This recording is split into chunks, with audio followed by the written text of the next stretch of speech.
Good morning, traders and investors. My name is 𝗧𝗶𝗺, and I'm the Senior Strategist for WealthPress. Today is Monday. It is July 26th. July is almost over. It's the last week of July. Don't ask me where the summer has gone. I've got no answers for you. But I do have my crystal ball right there. It is Monday. Give me a break. I got to have some fun around here too, right? The markets are down more than random. This is not surprising based on the trading action of large caps versus small caps. I've been talking about market capitalization. If you haven't heard any of my videos recently, pay attention. I'm going to talk about it again today because it's important and it's driving this market. Anything below negative 75, 85 or positive 75, 85 on the Dow is random. So this is not random. This is actually a bearish run. Now, let's talk about what we have on the plate this week. Now, this is the first major week for earnings. So we've got a lot of earnings on the table, and I'll be talking throughout the week about the different companies. But I want to specifically focus on them. But right now, let's talk about what we have on the agenda. New home sales today. Not expecting anything crazy there. Durable goods tomorrow. That's going to be very, very interesting. We're going to see if there's inflationary pressure. Consumer confidence is always very important. That reflects on the retail sales, which reflects about 70, 75% on the GDP. Speaking of the GDP, we're going to have the FOMC announcement on Wednesday, and on Thursday, we've got the GDP and jobless claims. And throughout all of this, we've got earnings. And we've got personal income. So it's going to be a very, very, very heavy week. It's going to be very interest rate sensitive week. As a matter of fact, let's take a look at the bond market. Let's see how it's doing right now. The bond market closed a little bit lower. It's a little higher right now. And I think the key is whether or not it's going to stay above the 200-day moving average. I believe it's going to come down. Why? Because the long-term trend is lower, and the Fed already told us that they're not going to be as aggressive in giving aid as they were. But that could change if two things. If the economy's falling apart or COVID. Those two things. Economy's not falling apart. It's actually doing pretty good. But COVID is a major issue. If COVID continues to rear its ugly head, then they're going to say, well, we're potentially putting ourselves in a position where we were last year. And if that's the case, there's no other choice but to continually give aid. And if that's the case, the bond market may stick around here. But I'm going to tell you, it doesn't feel that way. It doesn't seem that way. And based on the trading action that we're seeing, it doesn't look that way. So I'm anticipating the bond market to drop below the 200-day moving average. I think this is like a bucking bronco where it's just trying to keep you on there, trying to shake you out. But the truth of the matter is it already filled the gap to the downside, and it's just a few days away from breaking the 200-day, in my opinion. Now, I could be wrong. The economy can totally go into a crapshoot again. And if that's the case, we may stay around here, but I just don't see it. I honestly don't see it. Now, we've talked about the agenda for the week. We've talked about the bond market. Let's talk about the world economy, and then I'll talk about specifics, shall we? So investors are waiting meetings of the Federal Reserve. As I showed you, we've got FOMC right here.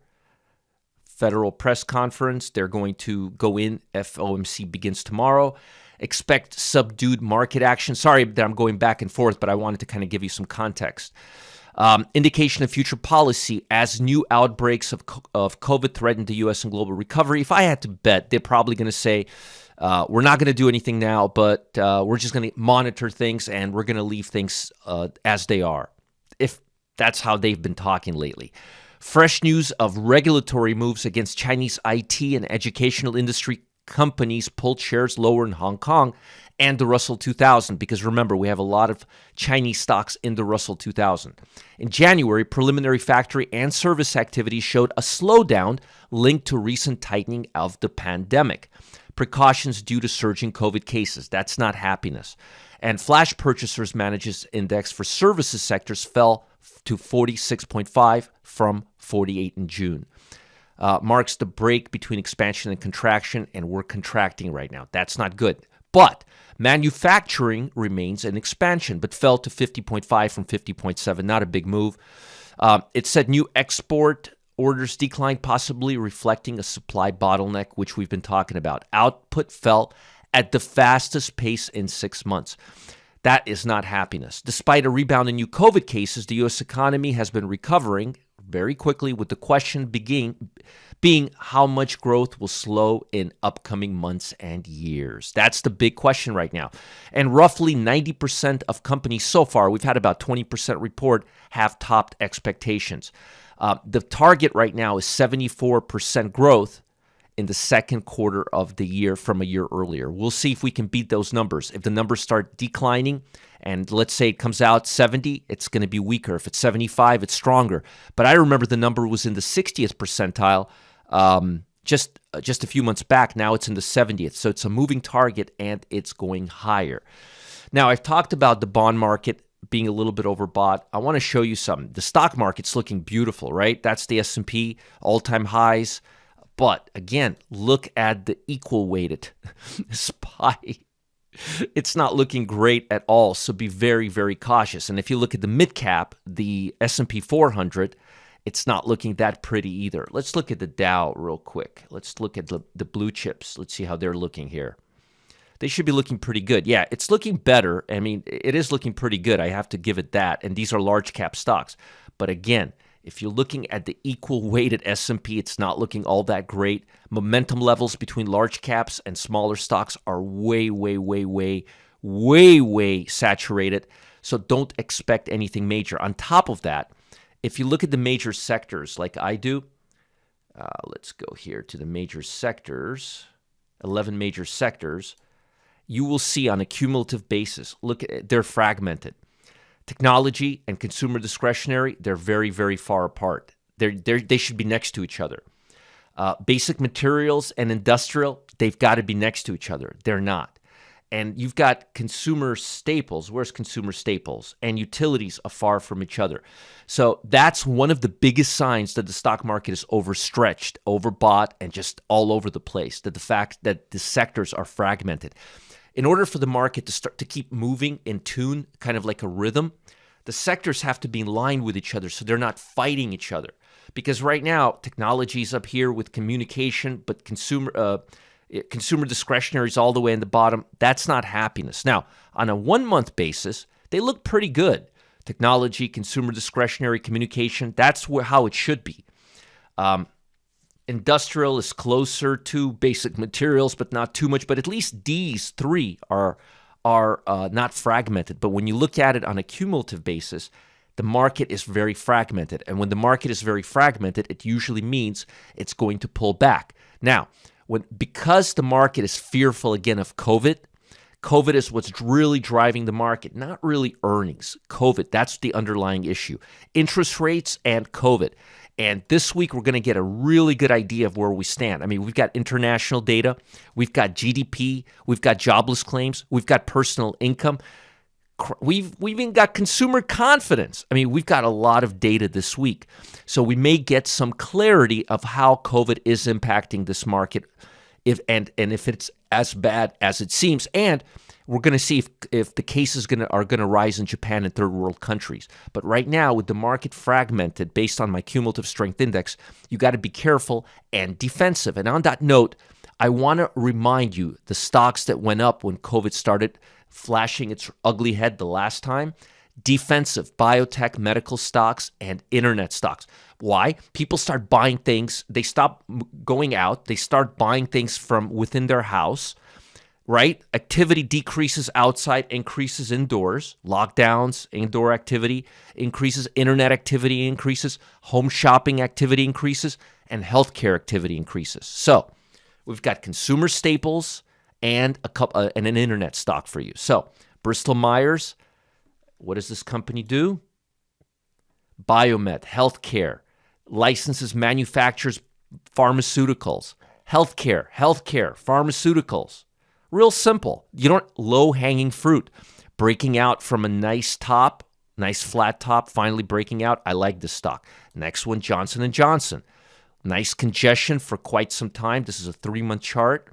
Hasn't had a real strong breakout since January. Finally starting to come back up. Fear of COVID. And you guys know what Johnson & Johnson does. Consumer staples, healthcare, large pharma, simple stuff like shampoo, right? Johnson & Johnson baby shampoo, you're going to be buying that whether there's COVID or not. I'm using that as an example. So Johnson & Johnson, Bristol Myers, IBB, NASDAQ, biotech, healthcare.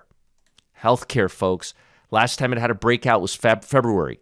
It's been going up, strongly, taking out the highs, but with a nice horizontal and a vertical idea. And volatility is not increasing, which is key. I like this breakout. This is what I call a flat top breakout. Triangles. I love ascending triangles. I really do, because volatility is low. And lastly, PayPal. Remember I said people starting to buy things from their house? Look at that. Maybe a little bit overbought, but I still like PayPal. And I love these ascending. And again, volatility is not increasing. It's at the highest price we've seen since, look at that, right there, since February. There's a reason for that. And it's not because the market is getting higher and all-time highs. It's because of COVID. And if this continues, these stocks are going to rally. So again, we want to set you up for the low-hanging fruits. And again, we've got a lot of data, a lot of news this week.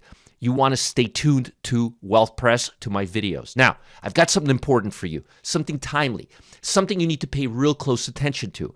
Folks, the stock market can be unpredictable. I think that's like an understatement. And with the recent spike in COVID cases, there's been another factor to consider. And that's why traders need a strategy that will net them consistent returns year after year, no matter what life throws at you. Folks, life is unpredictable. Let's not make your trading unpredictable too. And that's where Trophy Trade Alerts can help. Oh boy, it can help. This is a stress-free trading strategy that allows you, the regular guy, to capture more of a stock's gain without leaving large profits on the table. And it works even in the most turbulent market conditions. And it's written and created by a 10-time trading champion. Chuck's Trophy Trader was able to pull in $6.1 million from the stock market over the last 7 years. That's almost $1 million a year. Can that change your life? Oh, absolutely. And Chuck recently started with a small account just to see if he can do it again, $4,600. He made like 1,300%, churned it into 67,000 plus in 12 months. You've got to see this for yourself. Don't let this opportunity pass you by. Learn from Chuck's trading secrets. And click the link below to access Chuck's #1 play, plus details about his strategy, and see how he did it. No stone will be left unturned. And also, make sure to like this video, subscribe to this channel if you're watching on YouTube. Stay ahead of the market by being the first to be notified when I post new videos for you like this one. And have a great day and a great week. Bye, guys. Stay out of trouble. The markets are fragmented. Bye.